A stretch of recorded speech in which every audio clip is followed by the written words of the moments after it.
कपड़े धोने वाली बहू। शादी के पहले से ही विभा को कपड़े धोने का बड़ा शौक था। कभी नल के नीचे तो कभी तालाब के पास। अरे मेरी नीली वाली लुंगी नहीं दिख रही है। विभा की अम्मा, कहाँ रखी है लुंगी? अरे वो तो विभा ने परसों ही धोकर रखी थी आपकी अलमारी में, देखो वहीं होगी। वो ना मैंने आज धो दी, मुझे लगा कि गंदी हो गई होगी। अरे कैसे गंदी हो गई थी? उसे तो मैंने पहना भी नहीं। हे भगवान, इस लड़की के कपड़े धोने की आदत से परेशान हो गया हूँ मैं। जितना तो घर में राशन नहीं आता, उससे कहीं ज्यादा डिटर्जेंट पाउडर का खर्चा है। इसकी शादी करवा दो, शादी जाए अपने घर में ही करे काम, फिर चाहे घर के कपड़े धोने हो या पूरे गांव के। हाँ ठीक बोल रही हो, देखता हूँ मैं कोई लड़का। वो दिन भी आ जाता है जब विभा को देखने लड़के वाले आ जाते हैं। लड़की मुझे अच्छी लगी। होने वाली सास कहती है, बेटी अगर कुछ पूछना है तो पूछ लो। वैसे तो हमारी लड़की बहुत ही शर्मीली है, जो बोल दो वो मान लेती है, इसे क्या पूछना होगा। अरे कैसी बात कर रही हो माँ, मुझे इन लोगों के घर रहना है, सवाल तो कई है। हाँ हाँ बेटा, पूछ लो ना, क्या पूछना है। आप लोगों के घर कपड़े कौन धोता है? सास का मुंह बन जाता है। देखो, अगर तुम ये कहना चाहती हो कि तुम्हें कपड़े धोने नहीं आते तो सुन लो, कपड़े मैं ही धोती हूँ, लेकिन तुम्हारे आ जाने के बाद मैं रुमाल तक नहीं धोऊंगी। अरे चुप रहना भाग्यवान, बहू बेचारी घर आई नहीं, उसे डराना शुरू कर दिया।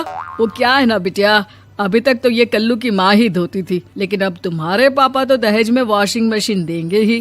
तभी विभा की माँ बोल पड़ती है, सवाल भी पूछा तो क्या। वैसे भाई साहब, मशीन की तो फिर भी कपड़े धोने की कैपेसिटी होती है। मतलब जो बिटिया दे रहे हैं ना विभा, इसे कपड़े धोने का बहुत शौक है। ये आप लोगों के क्या, आस पड़ोस गांव मोहल्ले सबके कपड़े धो दे और उफ तक ना करे। बाहर देखा नहीं आपने कितने कपड़े सूख रहे हैं?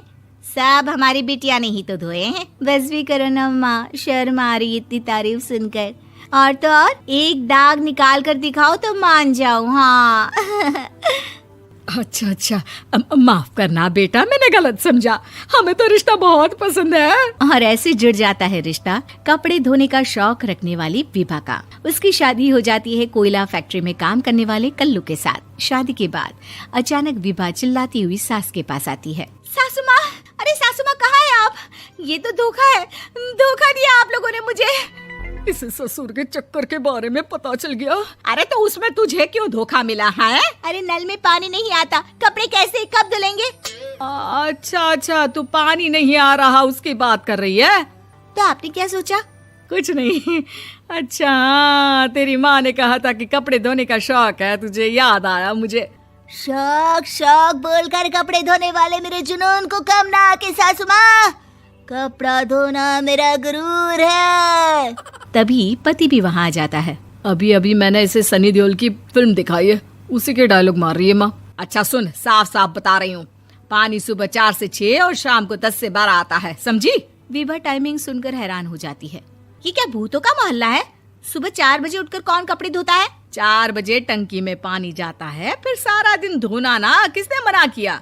अरे कैसी बात कर रही हैं? 200 लीटर की टंकी में कितने कपड़े धो लूंगी मैं? सुबह ही उठ जाऊंगी मैं। अब क्या था, विभा सुबह 4 से लेकर रात के 12 बजे तक कपड़े ही धोती रहती। एक रोज सास पड़ोस से निकलकर कहीं जा रही होती है कि साथ वाली कहती है, हाँ कल्लू की माँ, जरा ये बताओ कि 2 साड़ी है, 2 ब्लाउज और एक पेटीकोट और एक नाड़े वाला लंबा कच्छा। हाँ तो? अरे तो क्या, कितना लोगी धुलाई ये बताओ। धोबन दिख रहे हैं हम क्या? हमारे पति सरकारी नौकरी से अभी रिटायर हुए हैं और बेटा सुपरवाइजर है कोयला फैक्ट्री में। धोबन समझ रखा है हमें। हाय रे कल्लू की अम्मा, माफ कर दो, वो तो मोहल्ले में यही सब बता रहे थे कि तुमने बहू को कपड़ा धुलवाने के काम में लगा दिया है। सास को पड़ोसन की बात सुनकर गुस्सा आ जाता है। वो घर पहुंचती है जहां घर के बाहर ही इतने सारे कपड़े सूख रहे होते हैं जितने कि किसी धोबन के घर पर। अरे ओ कल्लू की दुल्हन, बाहर निकल। माँ जी यहीं आ जाओ, बाथरूम में चादर धो रहे हैं हम। अरे अभी हम धोते हैं, तुमको बाहर निकलो। ये आस पड़ोस वाले बोल रहे हैं कि हम बहू से कपड़े धुलवा कर उसे कपड़ा धोने वाली बना दिए हैं। अरे छोड़ो ना माँ जी, किन लोगों की बातों में आती हो? आस पास के लोगों का तो काम ही होता है कि वो किसी तरह सास बहू को लड़ा दे। बहू सारे घर के कपड़े धोती है, ये क्या कम है? बोलिए। सास को भी लग जाता है कि वो बहू का ये सनकीपन नहीं छुड़वा सकती, इससे अच्छा है कि खुद ही चुप हो जाए। एक रोज सास और बहू मंदिर जाते हैं, जहाँ सास की साड़ी वहाँ खड़ी भीख मांगने वाली से मिलती है। माँ जी क्या बात है, आपकी साड़ी उस भिखारन से कितनी मिल रही है ना? हाँ हाँ देखो तो, दोनों की साड़ी मिल रही है। क्या बात है कल्लू की अम्मा, तुम खुद को तो अफसर की बीवी बताती हो और ऐसी सिंपल सी प्लेन साड़ी पहनकर घूमती हो। सिंपल और प्लेन नहीं है ये साड़ी। तो क्या सोने के धागे से फूल बने हैं? कुछ भी सासू माँ, कुछ भी। हाँ बने थे इस साड़ी में सोने के धागे से फूल। मेरे पति लेकर आए थे मद्रास से स्पेशली मेरे लिए 10,000 की।